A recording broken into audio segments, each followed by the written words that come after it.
Hello, Internet. It is I, the Malik Aaron, and welcome back to Box Office Predictions. Today we're going to be talking about Bonhoeffer, Pastor, Spy, Assassin. So, as usual, we're going to be going over the pros and cons, so let's get to it. Pros. Let's look at our cast. I don't recognize a single name in here. Okay, uh, I Well, I don't know what I could really say about the cast and crew. Can't really say much of anything. Uh, I guess I could talk about Angel Studios. I mean, I'm gonna talk about them later when we get to the cons, but I might as well mention their one-hit wonder. Sound of Freedom, the movie that shocked everyone back in summer 2023, came out of thin air, caught everyone by surprise, especially me, because I was not prepared for it releasing, which is why I didn't make a prediction video for it back then.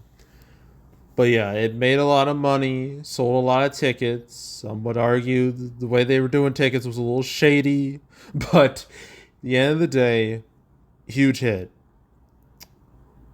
And I'll talk about the rest when we get to the cons because they have yet to recapture that success. They haven't even gotten they haven't reached like a tenth, barely a tenth of Sound of Freedom success. But we'll talk about that later. I guess another pro, I guess, is okay. Reviews aren't great. It's a 58%. That's not terrible. It's not like Red One or anything, but it's not great. Its audience score is a lot better. It's a 91%, and its cinema score is an A. So the people who are showing up to this thing do like it. So there's that. I want to read some of the audience reviews. I want to know what the vibe is. Uh, okay, all audience. Lots of 5 stars. Yeah, 5 stars, 5 stars. Blah blah blah blah. I'm seeing a 1 star. I'm curious to see what this is. Maybe this was a story that needed to be told, but it was one of the slowest movies I have ever seen. Wife and I took turns falling asleep, and neither of us are known for falling asleep at the theater. If we would have watched it at the house, we would have turned off after 20 minutes. Oof. Well, this one person didn't have a good time. This Evan G. But yeah, some of these audience reviews are not really about if the movie's good or not, or like its qualities, like the acting good, the writing good, the story good, those type of aspects. It's more about the message than anything else because this movie is a faith-based film. I mean, why do you think they have pastor in the title? They want to make it very clear what this is. So, I mean, I'm just seeing like reviews like from 8. This is a 5 star. It says, God can use anyone, anytime, anywhere. Like, it kind of makes me so take a lot of these audience reviews with a grain of salt if they're not really about the movie itself. That's just FYI. Just I just wanted to mention that. But I think that's it with pros. I mean, I guess I could mention this movie's going after an audience that's. Well, actually, no. No. That's a lie. 2 weeks ago, we had Best Christmas Pageant Ever. That was also like a faith based flick. So the audience has already been talked to. The audience. Well, granted, that was more of a family movie. This is more of like an adult movie in comparison. But let's just go to cons. A big con is that this movie has it has the gall to go up against Glicked, Wicked, Gladiator 2, that Wombo combo. This movie wants to open the same day as those two, which is a bold strategy. I'll give them that. I think it's gonna completely blow up in their face because no one gives a single shit about this movie. Not one bit. It is very much the odd one out. And so dealing with Glicked, that's an enormous problem. So that's con number one.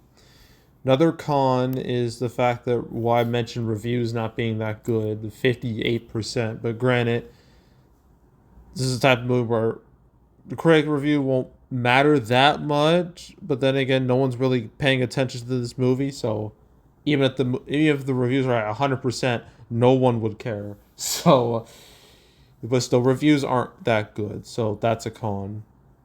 Another con is that next week you have Moana 2, so you got three big movies at the same time, all competing for box office dollars. And what that does to any movie that's smaller than those three is likely to get crushed. Okay, they're gonna get squashed, and they're just gonna fade away out of existence. And I have a strong feeling Bonhoeffer will be one of those movies because I feel like the competition is just going to be way too intense and it's not going to handle it. And not to mention all the December movies. December is a very busy month, like just an endless amount of movies releasing, seemingly. So that's another huge problem, too. So just a lot of movies out right now. A lot of movies are going to be out in December. Like not every movie is gonna have a chance to have a true long run, and I feel like this is gonna be one of those movies. So, yeah, competition everywhere for the next month. That's a con. Um, I'm trying to think of any other cons. Like, oh yeah, Angel Studios. Okay, so I mentioned Sound of Freedom. After that, they've had nothing. They've had nothing that can even be considered a big money hit. I mean, got Cabrini 19 million, Shift 12, His Only Son 12, Sound of Hope 11, After Death 11, Sight 7. Like, look at this. Like compared to Sound of Freedom, this is pitiful, absolutely pitiful. And I don't think Bonhoeffer is going to do a whole lot better than these movies, which just tells me I've known this for a while that Angel Studios they are a one hit wonder. Sound of Freedom was their one hit, and everything else has been super duper underwhelming or just a straight up bomb. And I think they said a while ago that David, like their animated musical movie, they're saying, oh, it's gonna be the biggest animated movie of all time, which I don't know what the hell they're smoking over there, but that's not gonna happen at all. If they think it's gonna make Inside Out 2 money, they're out of their fucking minds. Like for real. But yeah, Angel Studios, they're a one hit wonder.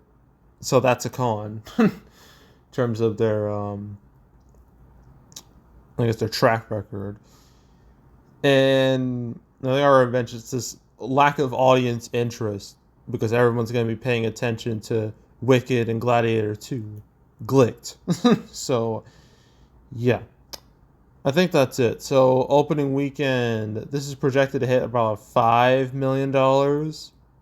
I might as well stick with that. $5 million. And it's total, I mean, Thanksgiving will help it a little bit, even though Moana 2 is going to exist. That's going to be a problem for most movies. But then once December hits, this movie's going to lose a lot of screens. I just know it. It's basically going to be gone before Christmas even arrives. So, yeah, unless something weird happens. But, yeah, I don't see the legs for this movie being very long. So I'm going to say 15-20 million. Yeah, I'm gonna go with that. And that's it. Okay, now for the movies people actually are gonna see this weekend, we got Gladiator 2 and we got Wicked. So I'll do those after this. So stay tuned for those. But yeah, so that's it. That's all. Make sure to subscribe, like this video, leave a comment, turn on notifications, share the whole drill. You want to check out more videos like this? I got playlists on the homepage. All previous prediction videos I made this year, the past few years. Want to watch any of them? Go right ahead. It's also the canceled series, 250 episodes. You want to watch that? Binge all those episodes. Go right ahead. There's also box office recaps where I go over the box office results for any particular month. November recap, that should be between the 6th and the 13th. Yeah, realistically. So stay tuned. But if you want to watch any of the past recap videos I made on the channel, you can go right ahead. And yeah, that's it. That's all. I am out. Goodbye.